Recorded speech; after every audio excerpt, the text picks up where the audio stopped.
Hello guys, manglami karon ni Jem no sa gawas man kog naka-attire na ta diha. Kini ang jacket inatag ni sa iyang lola sa kuha. Kay di niya gagamiton so may lang pod na dunggan na nga tong pang winter katugnaw kay basa winter eh.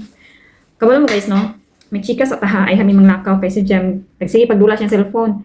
Mo dula sa do siya kasada kuno ay hami manglakaw. So magchika sa ta, kay na board ko diri. So datong di ba pagtungtong sa April guys. April Fools man di ba? April Fools. So diri guys, iyang mama gahulat pod sa April Fools. Na po sila April Fools diri ano, abi na sa Pilipinas ra. Datong March 31 nangutan na siya sa kuha. Siya April ba karon, April 1 iko nga. Kuan pa ma kani ang May pa, ay May, March pa ano ko siya ha. Siya pagtudon yung April Fools na kuno pagkaugma guys kanang April Fools naman.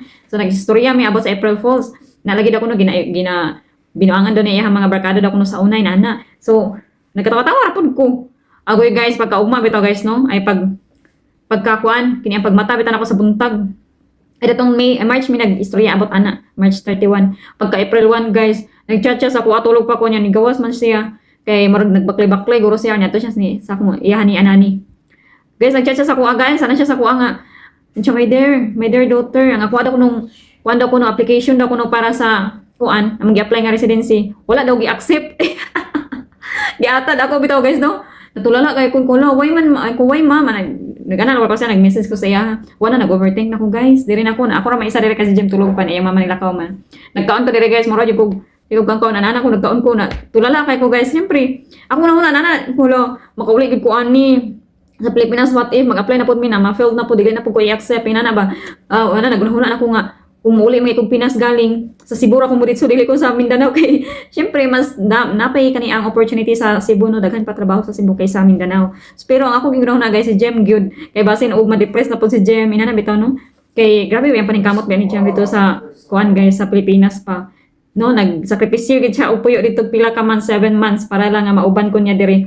Nya gipangkuan niya grabe niya feeling niya nga og daw kuno siya kay murag feeling niya sa mga kalaban niya. Mga tiki.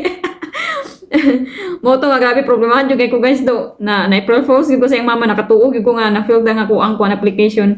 Unya nangutan ako sa iyang kula, "Why ma'am, ano ko siya?" Mo to nag-reply siya pag-abot niya diri siya. Siya April Fools ana siya sa ko.